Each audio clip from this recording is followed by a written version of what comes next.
Hello, greetings po mga kababayan. Harinawa sa mga oras na ito, saan man kayo naroroon, kayo ay nasa mabuting kalagayan at ganoon rin po ang inyong mga mahal sa buhay. Well, it could be good morning, good afternoon, or isang madaling araw no diyan sa inyo, no? Depende po sa anumang sa anyong mga time zones, no? Iba-iba po ating mga time zone. So, anumang time zone o oras niyo itong mapanood, no? I wish you all, and of course, I would like to take this opportunity, no, to greet you, one and all, no, sa lahat po kayo na isang isang mainit na Merry, Merry, Merry Christmas or Happy Holidays, no? And I hope na kayo pong lahat, no, ay ma-enjoy po natin ang spirit of Christmas and the holiday seasons po. Maraming pong salamat, no? I would like to take this opportunity as well sa mga ano po natin 'no, sa mga subscribers po natin, mga viewers po natin, mga likers po natin. Yung pong hindi nag-skip po ng mga ads, thank you very much. Alam niyo kung sino kayo 'no, and I really appreciate yung inyong effort at saka suporta po sa ating channel. Kung hindi po sa inyong mga suporta siguro po, ay baka sumuko na po tayo 'no, but because of your support nandiyan pa rin kayo.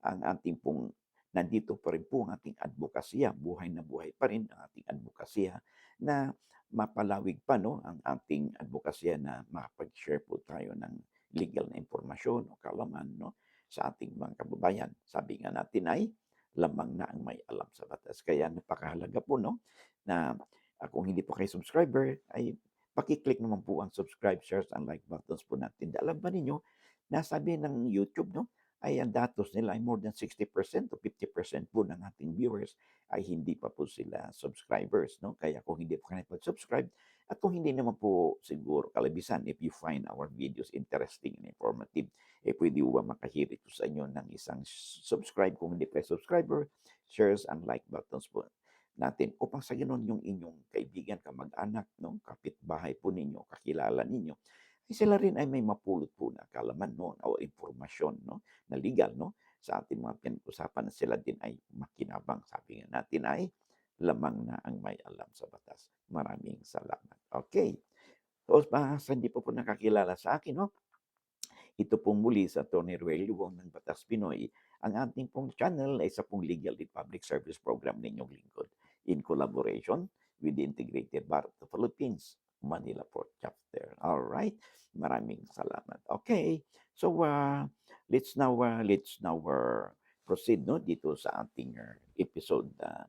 Uh, okay, ito po may kinalaman po sa sulat po sa atin ni Janice Narciso, 1936. Okay. Simple po yung sulat niya. Ang sabi niya dito, "Good evening po, attorney. Tanong ko lang po kasi gusto ng tatay ko ibenta ang lupa ng CLOA. Naka 10 years na po at qualified naman po ang bibili. May karapatan ba ang asawa at anak na pigilan ang pagbenta?" Uy, that is a good question, no? Okay, ganito yan. As a rule, no, tandaan po natin at lagi nating sinasabi. Habang buhay pa ang mga anak, no?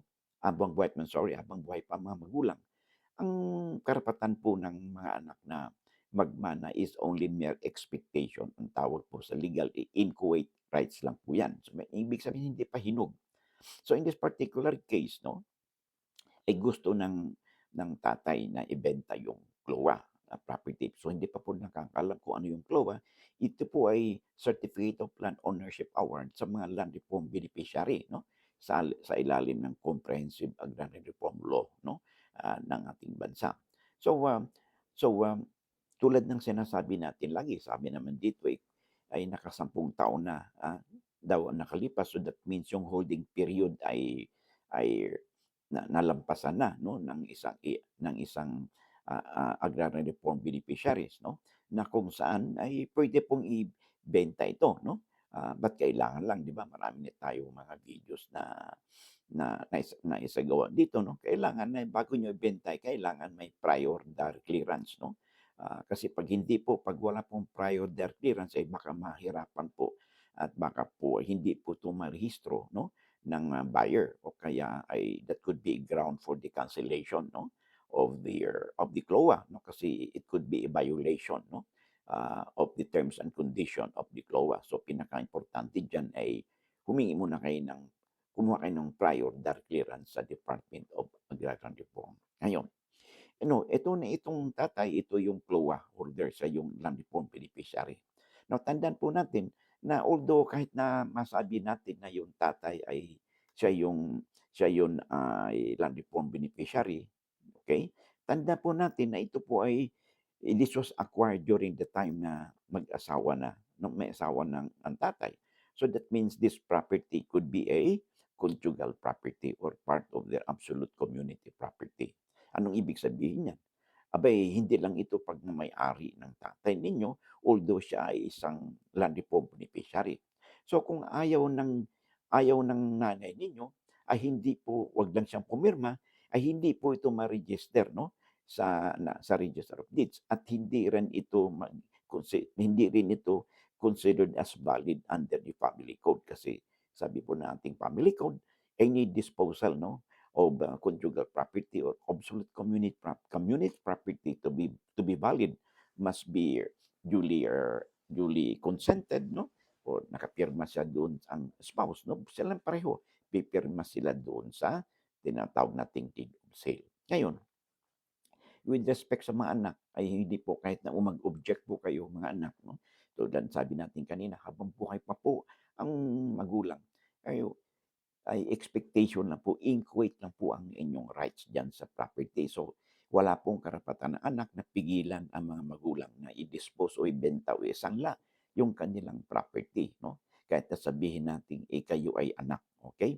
Ang may karapatan lang diyan, no, ay ang inyong mga magulang, kasi sila yung nagmamay-ari ng property na yan, okay?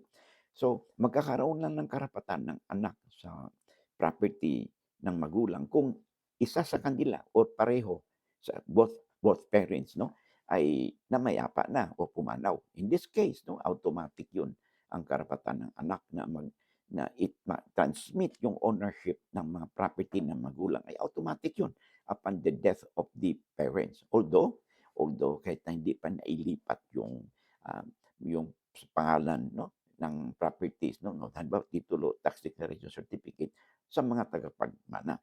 So, in this situation, simply, rights pa lang po mayroon po ang mga anak. Pero in this particular case, dahil pareho po pong buhay ang mga magulang po ninyo, ang mga anak po ay hindi po maaring pigilin, no, ang pagbenta ng property. Ang makakapigil lang po dyan ay of course yung inyong nanay, kasi this is part of their conjugal properties. Okay? So, yan po ang tatandaan na, kung di ako nagkamali, siguro mga hindi lang po isang dosenang mga videos na po ang ang naisagawa natin dito, no, tungkol sa usaping ito, no. For as long as buhay pa ang mga magulang, no, na parehong magulang, ay wala pa pong karapatan ang mga anak, no, na manghimasok sa properties ng mga magulang. Okay? So, I hope, no, nabigyan po natin ng katugunan ang sulat po sa atin ni Janice Narciso, 1936. Okay? Maraming salamat. Okay, bago tayo magpatuloy, ay pwede po bang makahingi po ng pabor po sa inyo? Can I borrow your time, no? May pinupromote po tayong libro, no, ng inyong lingkod.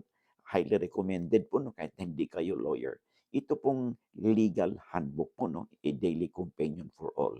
Ang libro pong ito contains the abstract or the extract of the laws na may kinalaman po sa buhay po natin regardless of our economic status, no? Kahit na mayaman ka man o mahirap or ordinaryo lang na mamamayan, ang batas po na ito ay applicable po sa lahat.